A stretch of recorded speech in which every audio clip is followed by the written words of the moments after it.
Hari ini ada sesuatu yang spesial, kenapa? Karena saya percaya hari-hari ini kita perlu dibangkitkan kembali iman kita.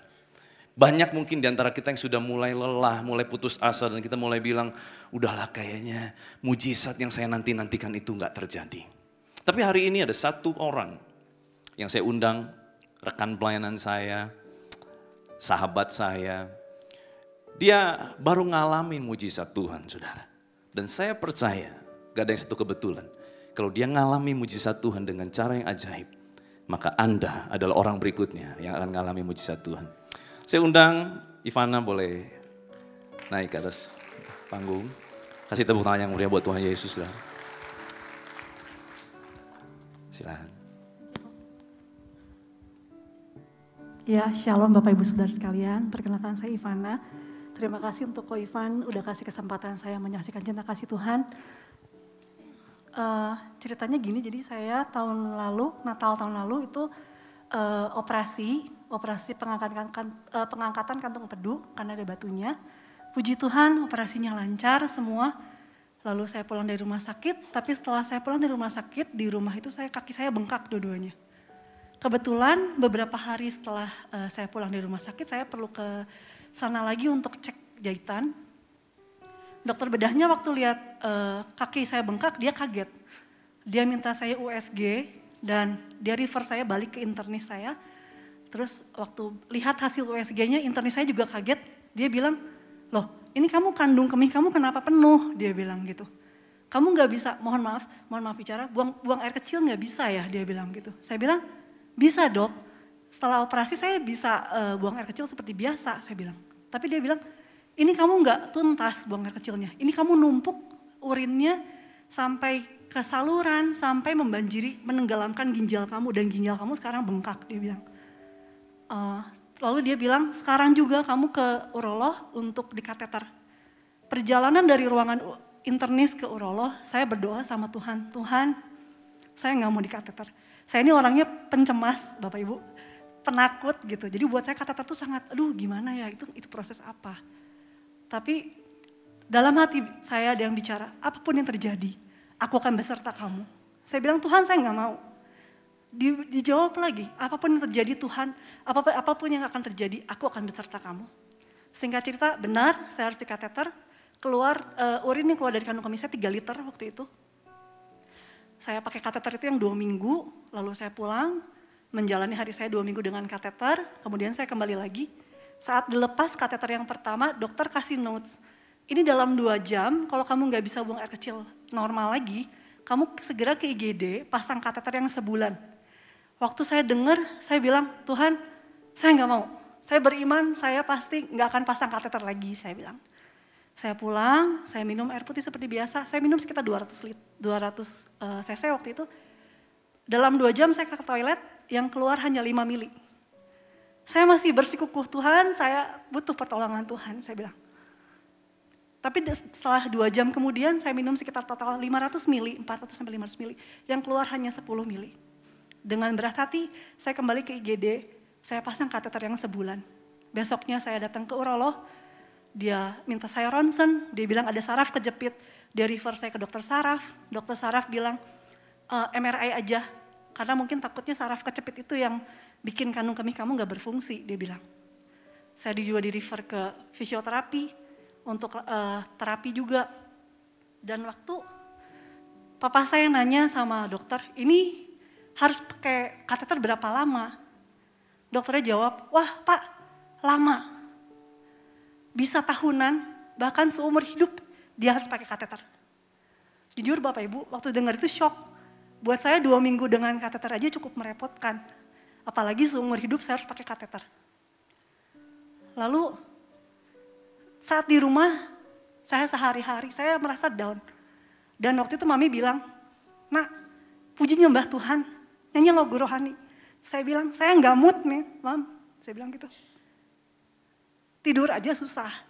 Boleh kiri, selang ketarik. Balik kanan, selangnya keinjek. Jalan susah, duduk susah, boro-boro nyembah. Saya nggak mood ngapa-ngapain, saya bilang. Tapi waktu datang jadwal MRI saya, H-1, cuman ada saya sama Mami di rumah. Mami lagi di kamar, ikut live praise and worship, dan Mami ikut nyembah. Saya tiba-tiba tergerak untuk masuk ke dalam kamar, dan saya ingat saya cuma duduk, saya nangis sama Tuhan. Bahkan saya waktu itu nggak tahu mengeluh apa. Saya cuma nangis sama Tuhan. Tapi waktu saya dengar pujian penyembahan itu, saya rasakan Roh Kudus hibur saya.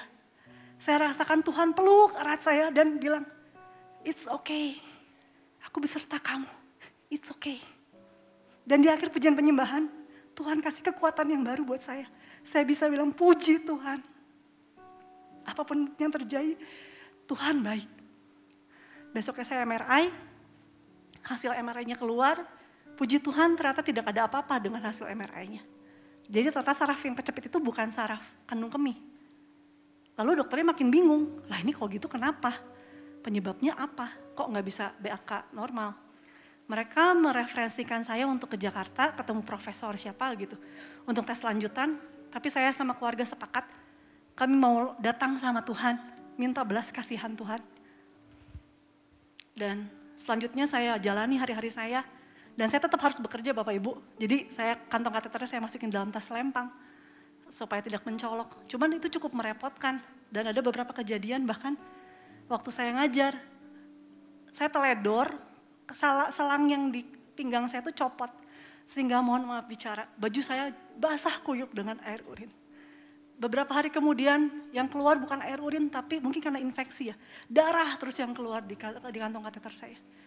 Tapi walaupun ada banyak tantangan, puji Tuhan, Tuhan kasih saya damai sejahtera sukacita, dan Tuhan kasih life support system saya yang luar biasa. Nggak cuma keluarga inti saya yang mendukung saya, tapi juga keluarga besar mendoakan, bergantian datang, menguatkan kami, menceritakan mujizat-mujizat Tuhan yang mereka dengar. Dan singkat cerita, setelah sebulan di Februari, saya kembali ke dokternya untuk kontrol. Dokternya waktu lihat saya, oh mau ganti kateter, dia bilang, ganti kateter yang baru. Saya tiba-tiba nyeplos, tapi saya tahu itu dari Tuhan. Enggak dok, saya mau lepas kateter. Dokter lepas kateter, sebelum dia pasang yang baru,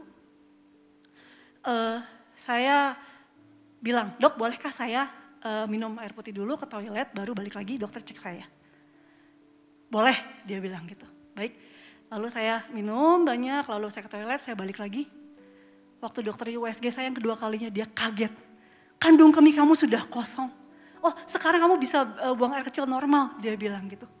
Saya keluar dari ruang periksa, saya lari ke papi mami saya bilang, puji Tuhan. Tuhan udah tolong saya, Tuhan ada kasih mujizat buat saya.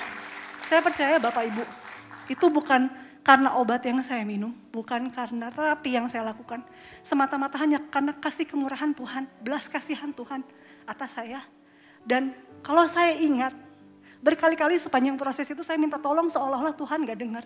Tapi sekarang saya bisa lihat gambar utuhnya. Tuhan mau ajari saya banyak hal, termasuk bersyukur untuk hal kecil. Nggak tahu mungkin dengan Bapak Ibu, Saudara. Kalau saya pribadi dulu nggak pernah, saya habis buang air kecil, terus, aduh puji Tuhan bisa kencing gitu. Jujur saya nggak pernah. Sekarang saya bisa bersyukur untuk hal-hal kecil, bahkan beres dari buang air kecil, aduh puji Tuhan, bersyukur banget gitu. Dan saya bersyukur Tuhan kasih kesempatan saya lewat proses ini untuk mengalami langsung mujizat Tuhan. Kalau saya selama ini dulu cuma dengar dari orang gitu kan, dulu waktu pelayanan saya dengar kok Ivan kesaksian ya dia mendapat mujizat kesembuhan dari Crohn's disease. Tapi sekarang lewat proses ini Tuhan kasih kesempatan saya untuk mengalami mujizatnya langsung. Penyertaan Tuhan yang sempurna langsung, kalau Tuhan di awal juga udah janjikan apapun jadi Tuhan akan beserta dengan saya.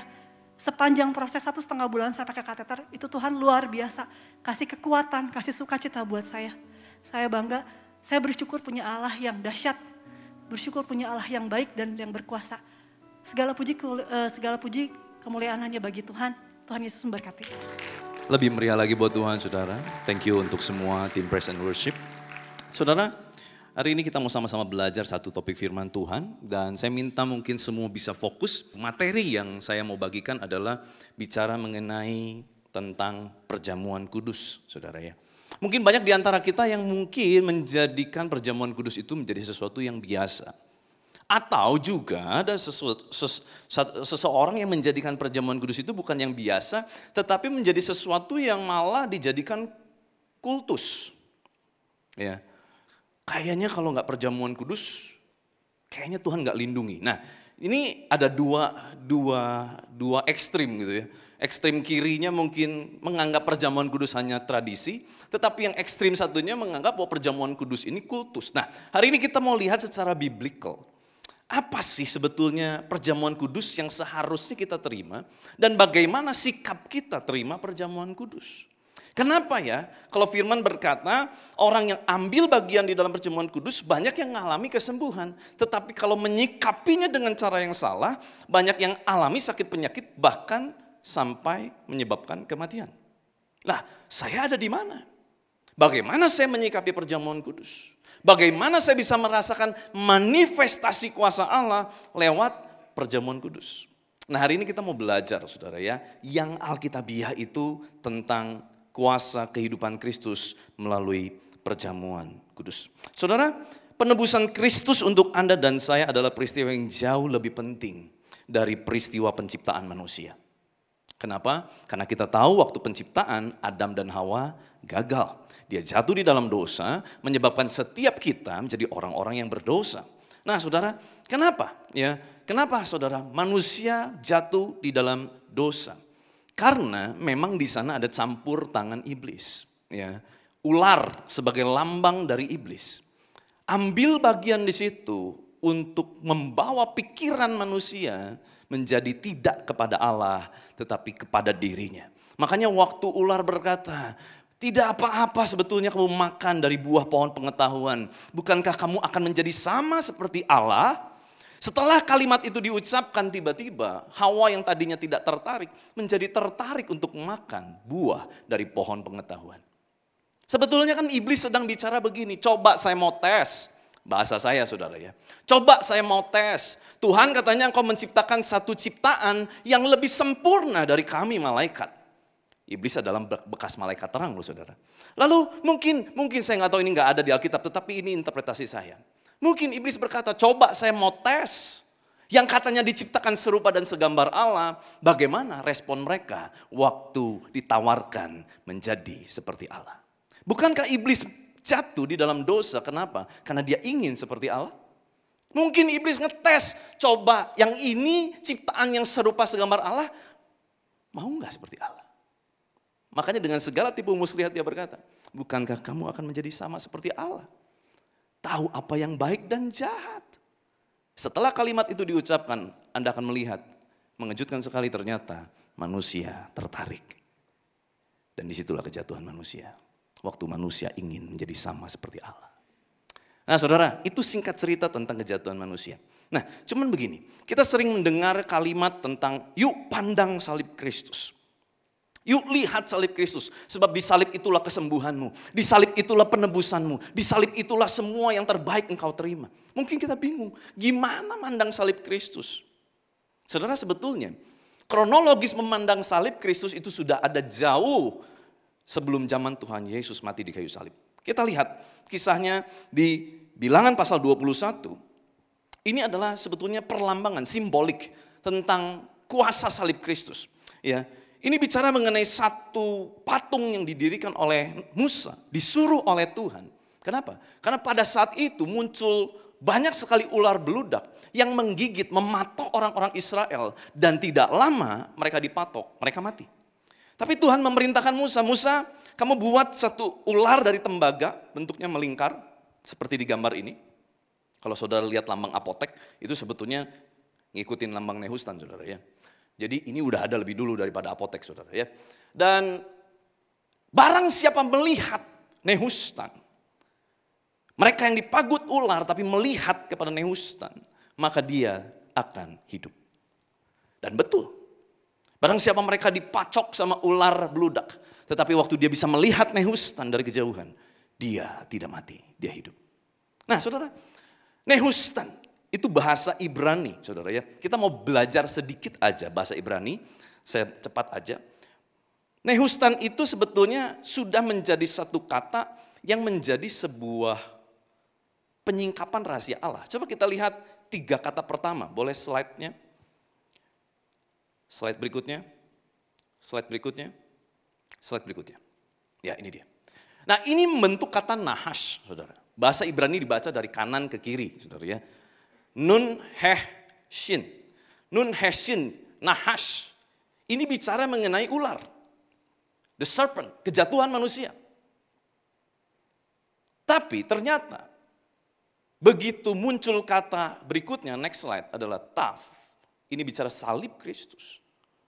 Maka nahas yang tadinya nehush atau nahas yang adalah lambang kejatuhan manusia. Begitu ditambah dengan taf, yaitu salib Kristus. Membentuk kata nahas taf atau nehushtan, saudara.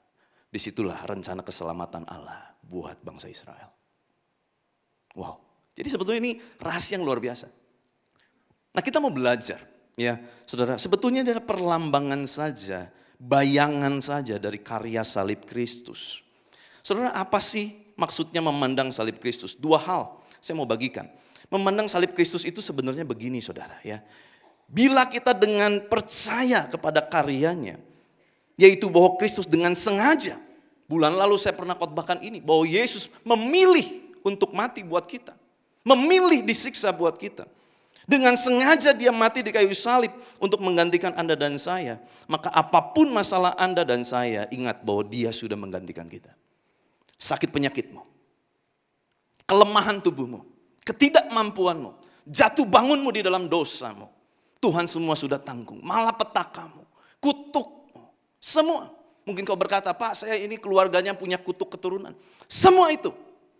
Waktu kita datang kepada Tuhan, kita memberi diri untuk terima Tuhan Yesus sebagai Tuhan dan Juru Selamat. Kita bertobat sungguh-sungguh dari segala kejahatan kita.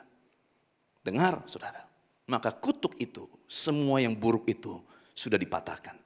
Karena kematian Kristus sempurna untuk Anda dan saya. Dan yang kedua, memandang salib Kristus itu adalah seperti apa? Berulang-ulang, saudara perhatikan kata ini, berulang-ulang kita harus meyakinkan diri kita bahwa salib itulah kesembuhan kita. Bahwa di salib itulah sudah dipakukan semua masalah masa lalu kita yang buruk, semua dipakukan kepada Yesus. Ingat cerita saya bulan lalu?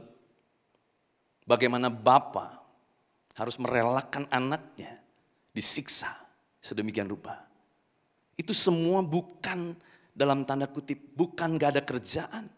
Semua itu ada artinya, semua itu dilakukan Kristus untuk apa? Untuk menebus, mengganti, menukar Anda dan saya dengan dirinya. Sehingga waktu Yesus mati, kita terima kematian Kristus, kita terima kebangkitan Kristus, kita terima Tuhan Yesus sebagai Tuhan dan Juru Selamat. Apa yang terjadi? Waktu Bapa melihat engkau, walaupun engkau jatuh di dalam dosa, Bapa melihat ada Kristus di situ. Maka engkau dengan kembali engkau bisa langsung minta ampun sama Tuhan. Dan engkau kembali di dalam hadirat Tuhan. Engkau dilayakkan masuk dalam hadirat Tuhan. Dengar saudara, tidak ada seorang pun karena perbuatan baik kita bisa layak masuk surga. Tidak ada seorang pun di antara kita dengan perbuatan baik dan bijaksananya kita, sehebat apapun manusia, tanpa kematian Kristus, kebaikan kita, kata kitab Nabi Yesaya, seperti kain cemar, kain kotor. Nggak bisa. Maka dari itu kita perlu Kristus. Nah, waktu kita udah terima Kristus, saudara, mohon maaf, banyak yang masih merasa bahwa kematian Kristus itu nggak cukup. Sehingga dia harus menambahkan ke dalam kematian Kristus itu apa? Perbuatannya. Salah, saudara. Keselamatan yang kita terima bukan karena perbuatan. Dengar ini, keselamatan yang kita terima itu semua karena karya salib Kristus. Finish, selesai. Tidak ada ditambah ini dan itu embel-embel dalam kehidupan kita. Gak bisa. Tetapi setelah terima karya salib Kristus, kita harus membuktikan bahwa kita adalah orang-orang yang sudah diselamatkan. Bagaimana buktinya? Kita berjalan di dalam jalan kebenaran. Gitu, saudara. Bukan kita bikin benar hidup kita supaya kita dilayakkan, salah. Kita sudah dilayakkan karena kematian Kristus, maka dari itu kita bisa berjalan tegap. Kita bisa berjalan di dalam dasar kebenaran sekalipun kita tahu kita masih jatuh bangun di dalam dosa. Tetapi kita melihat terus kepada karya salib Kristus. Bahwa satu kali kesempurnaan bersama dengan Kristus itu akan menjadi milik kita. Amin, saudara. Pahami ini. Beri tepuk tangan yang meriah buat Tuhan, saudara. Masih banyak, saudara. Masih banyak anak-anak Tuhan yang masih mikir gini, Pak, saya kayaknya kurang baik, Pak. Saya kayaknya kurang ini, Pak. Saya kayaknya kurang itu, Pak. Makanya saya kadang takut, Pak, menghadap Tuhan. Takut gak layak, keliru. Itu semua adalah tipu muslihat iblis. Membuat kita akhirnya jadi mau gak mau jauh dari Tuhan. Udahlah Tuhan, jangan deket-deket saya orang berdosa. Makin jauh kita menghindari Tuhan, makin jauh menghindari Tuhan. Kenapa? Karena kita merasa kita semakin berdosa, semakin berdosa, semakin berdosa. Tetapi kita bukan mendekat kepada Allah, kita makin jauh. Apakah mungkin Tuhan berkehendak kita jauh daripadanya? Gak mungkin. Justru waktu kita jatuh dalam dosa, itu membuktikan kita sangat butuh Tuhan. Nah, saudara, kita teruskan. Waktu saya tidak banyak. Saya mau buka tentang apa yang dikatakan oleh Yohanes pasal 6. Akulah roti hidup. Nenek moyangmu telah makan mana, roti sorga, di padang gurun dan mereka telah mati. Inilah roti yang turun dari sorga. Barang siapa makan daripadanya, ia tidak akan mati. Akulah roti hidup yang telah turun dari sorga. Jikalau seorang makan dari roti ini, ia akan hidup selama-lamanya. Dan roti yang kuberikan itu ialah dagingku yang akan kuberikan untuk hidup dunia. Saudara, ini bicara mengenai roti hidup yang sesungguhnya adalah bicara mengenai Kristus.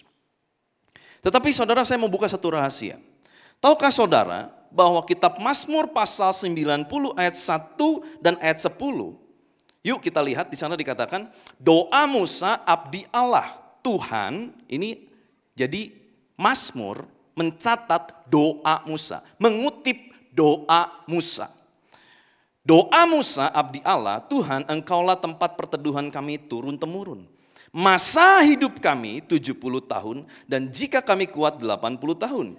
Dan kebanggaannya adalah kesukaran dan penderitaan sebab berlalunya buru-buru dan kami melayang lenyap. Saudara, usia manusia 70-80 tahun ternyata itu sudah ada dari zaman Musa. Karena ini dicatat oleh Musa. Doa Musa. Jadi, saudara, saya mau bicara sesuatu yang sangat menarik, saudara ya. Gini. Waktu orang Israel masuk di dalam padang gurun, 40 tahun lamanya. Apa yang mereka makan setiap hari? Roti mana, betul ya? Daging hanya ada sebulan penuh. Setelah itu mereka makan roti mana? Roti hidup. Gak ada yang pernah makan selain dari mereka yang hidup pada zaman itu. Alkitab mencatat selama 40 tahun ada mujizat yang mereka nggak sadari. Apa? Kasut mereka tidak pernah hancur, baju mereka tidak pernah lapuk, semua barang yang mereka pakai tidak pernah hancur karena waktu. Padahal panas dingin, ekstrim cuaca di padang gurun itu harusnya menghancurkan mereka punya baju. Itu mujizat. Tetapi tahukah saudara bahwa ada mujizat berikutnya? Apa? Kalau kita lihat berapa usia Musa pada saat dia mati? Ada yang tahu? 120 tahun. Betul? Pada usia berapa Musa membawa bangsa Israel keluar dari Mesir menuju padang gurun? 80 tahun. Ada 40 tahun yang sepertinya hilang, tidak diperhitungkan ke dalam usianya Musa. Sedangkan Musa sendiri bilang, masa hidup kami cuma 70 dan paling maksimal kuat 80. Yosua, usia berapa? 115 tahun. Orang-orang, para pemimpin pada zaman itu, orang-orang yang hidup di zaman Musa, tiba-tiba punya extra life, saudara. Ada umur ekstra. Kenapa? Cuman gara-gara, ini interpretasi saya. Gara-gara makan roti mana dari sorga. Roti mana membuat mereka muda 40 tahun. Menarik ya? Tetapi saya mau bilang hari ini ada yang lebih menarik dari roti mana.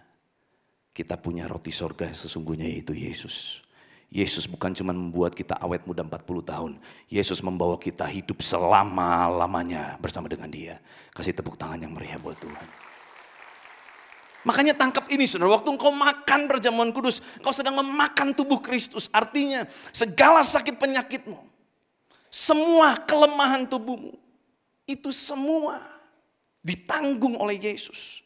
Maka poin penting yang kita harus ambil bagian dalam perjamuan kudus adalah kita melihat kepada karya Kristus. Bahwa dia mati buat kita. Dia dihajar, dia dicambuk. Bilur yang berdarah, bilur itu adalah stripes. Stripes itu adalah luka karena bekas cambukan. Luka yang muncul karena bekas cambukan itulah yang menyembuhkan setiap kita. Maka waktu kita ambil bagian dalam perjamuan kudus, kita perlu memperlengkapi diri kita adalah dengan sebuah iman. Sama-sama dengan saya katakan iman. Iman bahwa ya saya sedang memakan kesembuhan. Saya sedang memakan yang terbaik. Saya sedang memakan apa? Pemulihan. Apa yang kau perlukan? Yang sudah Tuhan tukar di kayu salib. Kutuk sudah dijadikan berkat. Kemiskinan sudah dijadikan engkau hidup dalam kelimpahan. Engkau terima, engkau makan. Tapi Pak, waktu makan gak terjadi kesembuhan secara instan. Seperti kita dengar kesaksian tadi. Dia beriman berkali-kali. Kesembuhan seperti sudah di depan mata. Waktu dijalani, ternyata belum. Waktu dijalani, ternyata belum. Tetapi dia sendiri gak tahu. Ivana sendiri gak sadar. Ternyata pada saat 30 hari berikutnya. Walaupun dia masih mengalami yang namanya pendarahan. Masih menggunakan kateter. Tetapi ternyata kesembuhan mulai Tuhan kerjakan dalam hidupnya. Amin. Waktu engkau mengambil bagian dalam perjamuan kudus mungkin. Ada yang instan, ada yang tidak instan. Tetapi setiap kali engkau mengambil bagian dalam perjamuan kudus, engkau sedang memakan kesembuhan, engkau sedang memakan sesuatu yang ilahi, engkau sedang memakan tubuh Kristus, artinya Kristus menjadi nyata dalam hidupmu. Yakinkan dirimu hari ini bahwa Yesus mau engkau alami yang terbaik. Yesus mau engkau alami kesembuhan. Boleh dengan saya katakan, Yesus mau aku alami kesembuhan. Yesus mau aku alami yang terbaik. Jadi gak ada lagi ya saudara alasan buat setiap kita untuk berkata udahlah Tuhan, saya memang kayaknya gak akan bisa sembuh. Saya kayaknya gak akan bisa pulih. Saya kayaknya gak akan bisa bangkit dari keterpurukan. No, kita salah besar. Maka dari itu kita harus ambil bagian di dalam perjamuan kudus dengan cara yang layak saudara. Nah matzah bread saudara ya. Matzah bread itu sebetulnya ada di Israel bentuknya seperti ini. Ada garis-garis, ada lubang-lubang dan dibakar. Ini sebetulnya perlambangan dari Kristus. Waktu dia dipecahkan, ya saudara, waktu dia dipecahkan. Nah, disitulah saudara, tubuh Yesus dipecahkan supaya kita alami kesembuhan. Saudara, ada sesuatu yang sangat menarik waktu dikatakan, makanlah roti hidup. Yohanes 6 ayat 54 sampai 56. Barang siapa makan dagingku dan minum darahku, ia mempunyai hidup yang kekal dan aku akan membangkitkan dia pada akhir zaman. Sebab dagingku adalah benar-benar makanan dan darahku adalah benar-benar minuman. Barang siapa makan dagingku dan minum darahku, ia tinggal di dalam aku dan aku di dalam dia. Saudara, kata makan di sana menggunakan bahasa Yunani trogo. Terdiri dari dua suku kata, yaitu trauma dan tribos. Trogo, kata makan di sana menggunakan kata trauma dan tribos. Saudara tahu trauma ya? Trauma, luka. Luka. Dan waktu orang makan itu bahasa Ibraninya, itu artinya ada satu suara crunchy. Kayak saudara lagi pecahin kerupuk atau crackers. Pss, gitu. Nah waktu itu dipecahkan saudara. Ingat apa yang terjadi. Bahwa luka dan tribos itu artinya adalah jejak yang ditinggalkan. Seperti kalau zaman dulu ada kereta kuda lewat, itu nanti ada meninggalkan jejak kaki, jejak roda. Nah jejak itu tidak hilang. Nah jejak luka atau bekas luka yang ditinggalkan itulah. Bukankah itu adalah bilur yang berdarah? Halo? Waktu Yesus berkata makanlah roti ini. Makanlah dagingku, itu artinya Yesus sedang mengajak kita untuk terima kuasa kesembuhan itu. Terima yang terbaik dari dalam dirinya. Makanlah, terimalah. Jadi tugas kita apa? Kita terima dengan iman. Bahwa ya waktu aku makan aku sedang mengunyah kesembuhan. Waktu aku makan aku sedang mengunyah pemulihan. Waktu aku makan tubuh Kristus aku sedang mengunyah yang terbaik untuk masa depanku. Tangkap ini baik-baik saudara. Kalau saudara ngerti ini, saudara perjamuan kudus caranya pasti udah berubah saudara. Paskah pertama Keluaran pasal 12 saudara ya. Kita mau belajar ini sedikit aja supaya kita tahu. Saudara tiba-tiba Tuhan bilang gini kepada Musa. Kemudian dari darah anak domba haruslah diambil sedikit dan dibubuhkan kepada kedua tiang pintu dan pada ambang atas pada rumah-rumah di mana orang memakannya. Dagingnya harus dimakan mereka pada malam itu juga, yang dipanggang mereka harus makan dengan roti yang tidak beragi beserta sayur pahit. Janganlah kamu memakannya mentah atau direbus dalam air, hanya dipanggang di api lengkap dengan kepalanya dan betisnya dan isi perutnya. Janganlah kamu tinggalkan apa-apa dari daging itu sampai pagi. Apa yang tinggal sampai pagi kamu bakarlah habis dengan api. Dan beginilah kamu memakannya, pinggangmu berikat, kasut pada kakimu dan tongkat di tanganmu, buru-burulah kamu memakannya. Itulah Paskah bagi Tuhan. Ini the first Passover. Ini adalah Paskah pertama yang Tuhan ajarkan kepada bangsa Israel. Sebab pada malam ini, saudara perhatikan. Sebab pada malam ini aku Tuhan akan menjalani tanah Mesir. Dan semua anak sulung dari anak manusia sampai anak binatang akan kubunuh. Dan kepada semua Allah di Mesir akan kujatuhkan hukuman. Akulah Tuhan. Dan darah itu, saudara perhatikan ini. Dan darah itu menjadi tanda bagimu pada rumah-rumah di mana kamu tinggal. Apabila aku Tuhan melihat darah itu, maka aku akan lewat daripada kamu. Jadi tidak akan ada tulah kemusnahan di tengah-tengah kamu apabila aku menghukum tanah Mesir. Saudara, waktu Paskah pertama. Apa yang membedakan rumah orang Israel dengan rumah orang Mesir? Rumah orang Israel ada lambang darah anak domba. Coba kita lihat slide berikutnya. Ada saya gambarnya ya kurang lebih ya. Bubuhkan di atas ambang pintu dan di kanan kiri tiang. Kalau kita bikin garis horizontal vertikal, kita akan temukan itu adalah lambang salib. Jadi waktu Tuhan berjalan, bukan cuma rumah orang Mesir yang kemasukan, tetapi rumah orang Israel pun dilalui. Tetapi waktu Allah lewat situ dan lihat ada darah anak domba melambangkan kematian Kristus kemudian. Maka di rumah itu ada kehidupan. Tetapi waktu Allah masuk ke rumah orang Mesir, kekudusannya sedemikian rupa membuat rumah orang Mesir kemasukan Allah. Mereka nggak tahan. Saudara tangkap ini.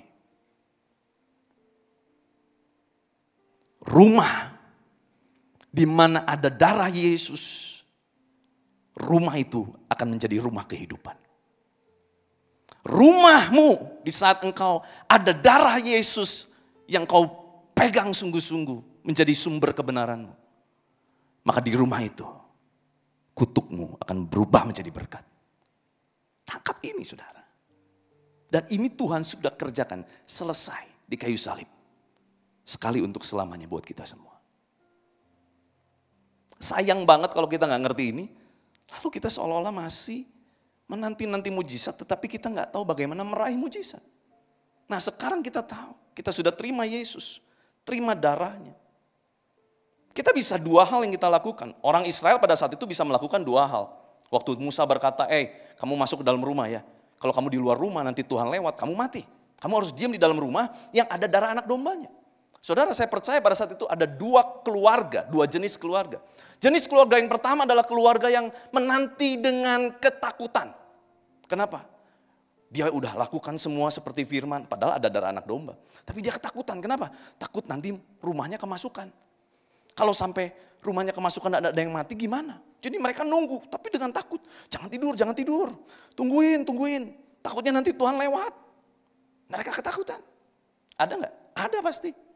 Tetapi ada juga satu keluarga yang menunggu dengan iman, dengan percaya.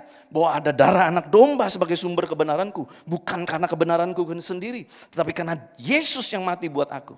Mereka bersuka cita di dalam rumah itu. Mereka makan dengan sukacita. Mereka bersuka cita. Haleluya. Besok ada pembebasan. Haleluya. Besok kita akan alami pemulihan. Mereka bersuka cita. Ada damai sejahtera. Ini melambangkan kehidupan kekristenan kita seringkali ada di dua sisi ini.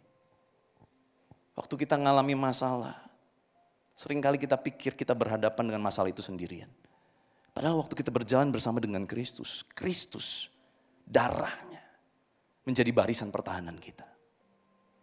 Saudara boleh memilih hari ini untuk hidup seperti keluarga yang pertama, takut. Padahal sudah ada darah Yesus. Atau seperti keluarga yang kedua, hidup dalam damai. Kenapa? Karena aku tahu bahwa Yesus sudah menggantikan aku di Yerusalem. Bahwa aku memang tidak layak, tetapi Allah melalui Kristus melayakkan aku. Pilihan di tangan kita, saudara. Saudara, kalau saudara gali sumber ketakutan, saudara akan temukan ini. Sumber sakit penyakit itu stres. Sumber dari stres adalah ketakutan. Dan sumber dari ketakutan adalah penghukuman. Banyak orang Kristen yang sampai hari ini, walaupun sudah terima nama Yesus sebagai Tuhan dan Juru Selamat, percaya Yesus, lahir baru, tetapi hidup di dalam ketakutan. Kenapa? Takut satu kali Tuhan akan murka dalam hidup dia. Takut kayaknya Tuhan itu grumpy, dikit-dikit marah, dikit-dikit meledak amarahnya. Ini keliru, saudara. Saya sudah jelaskan bulan lalu bahwa Allah yang kita sembah bukanlah Allah yang grumpy, yang dikit-dikit marah, yang dikit-dikit nyari alasan supaya dia bisa marah dan murka dan bisa menghukum kita. No, he is not God like that. Tangkap ini bahwa dia adalah Allah yang kasih. Allah yang penuh belas kasihan, dia mau kita, kalau kita jatuh dalam dosa cepat bertobat. Dia tungguin supaya kita cepat pulih, itu yang dia mau. Bukan, jatuh kan, kesempatan, gua sikat lu. Enggak begitu. Tolong singkirkan pikiran tentang Allah yang seperti itu. Justru waktu kita jatuh, Allah menunggu kita kembali. Ayo cepat balik nak. Kamu jatuh, yuk cepat bangkit. Makanya dikatakan di kitab Amsal, orang benar jatuh 7 kali. Tapi dia akan bangkit berdiri. Orang benar bisa jatuh, saudara. Tetapi yang Tuhan tunggu apa? Waktu kita bangkit kembali. Tuhan tidak pernah merancangkan yang buruk dalam kehidupan kita. Stop berpikir bahwa hal buruk yang terjadi dalam kehidupanmu adalah rancangan Allah. Stop. Itu bukan dari Tuhan. Tuhan selalu merancangkan yang baik. Apapun yang Tuhan izinkan sekalipun mungkin gak enak. Tetapi percayalah endingnya adalah kebaikan untuk kehidupan setiap kita. Yang menangkap boleh katakan amin. Bukan seberapa sering atau seberapa jarang kita makan perjamuan kudus. Tetapi motivasi kita untuk ambil perjamuan kudus itu apa? Coba kita lihat. Jadi barang siapa dengan cara yang tidak layak. Kenapa bisa tidak layak makan roti atau minum cawan Tuhan? Ia berdosa terhadap tubuh dan darah Tuhan. Karena itu hendaklah tiap-tiap orang apa? Menguji dirinya sendiri. Evaluating. Ya. Motivasinya apa? Dan baru sesudah itu ia makan roti dan minum dari cawan itu. Karena barang siapa makan dan minum tanpa mengakui tubuh Tuhan, ia mendatangkan hukuman atas dirinya. Kenapa? Coba ayat berikutnya. Sebab itu banyak di antara kamu yang lemah dan sakit dan tidak sedikit yang meninggal. Kalau kita menguji diri kita, motivasi kita, hukuman tidak menimpa kita. Tetapi kalau kita menerima hukuman dari Tuhan, kita dididik supaya kita tidak akan dihukum bersama-sama dengan dunia. Nah ini konteksnya tuh ada di slide berikutnya. Ini konteksnya. Kenapa dikatakan motivasi mereka nggak benar sampai ada yang sakit dan meninggal? Karena ini saudara, di ayat yang ke-20. Apabila kamu berkumpul, kamu bukanlah berkumpul untuk makan perjamuan Tuhan. Kenapa? Sebab pada perjamuan itu tiap-tiap orang memakan makanannya dahulu sendiri, sehingga yang seorang lapar dan yang lain mabuk. Apa kamu nggak punya rumah sendiri untuk makan dan minum? Atau maukah kamu menghina jemaat Allah dan memalukan orang-orang yang tidak mempunyai apa-apa? Apakah yang kukatakan kepada kamu memuji? Dalam hal ini aku tidak memuji. Jadi konteksnya adalah waktu itu mereka motivasi perjamuan kudus salah. Saudara, kalau saudara punya motivasi, kenapa saudara perjamuan kudus di rumah? Saudara boleh perjamuan kudus di rumah masing-masing, saudara ya. Kepala keluarga boleh pimpin, saudara bisa pimpin diri sendiri.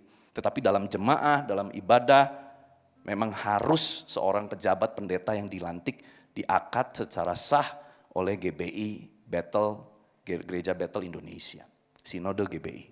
Itu aturan hukum dari Gereja Bethel Indonesia. Tetapi saudara di rumah boleh nggak? Boleh. Masing-masing memecahkan roti, berdoa. Kepala keluarga, ayah, ibu memimpin perjamuan kudus di rumah. Seperti pada zaman itu, mereka memecahkan roti bersama-sama, keluarga lepas keluarga. Ini bukan bicara seberapa sering, seberapa jarang. Tetapi motivasi kita ambil perjamuan kudus apa? Kalau engkau mengambil perjamuan kudus, motivasinya apa? Supaya enggak bangkrut, oi. Motivasi salah. Kenapa kamu perjamuan kudus? Supaya nggak kemalingan, oi. Motivasi salah. Sebab motivasi kita perjamuan kudus apa tadi sudah jelas. Kita sedang menerima tubuh dan darah Kristus dengan iman. Bahwa aku adalah orang-orang yang dikasihi Allah. Bahwa aku adalah orang-orang yang disembuhkan Allah. Motivasinya kembali kepada Kristus. Jadi jangan dikultuskan, saudara. Sampai ada orang mungkin ya, saya nggak tahu, mohon maaf, nggak apa-apa sih. Ambil anggur perjamuan banyak-banyak dikantongin, bawa ke rumah. Nggak apa-apa, saudara. Tetapi jangan sampai itu dikultusin seolah-olah, wah ini nih penangkal roh-roh jahat. Jangan, saudara. Jangan begitu. Kita ambil bagian dalam perjamuan kudus, sekarang kita paham betul. Ini bukan kultus. Ini adalah perlambangan tubuh dan darah Kristus. Dan waktu kita makan dan minum, maka kita menjadi satu dengan kematian dan kebangkitan Kristus. Maka kesembuhan, pemulihan, kelepasan, pembebasan menjadi bagian setiap kita yang mau katakan amin.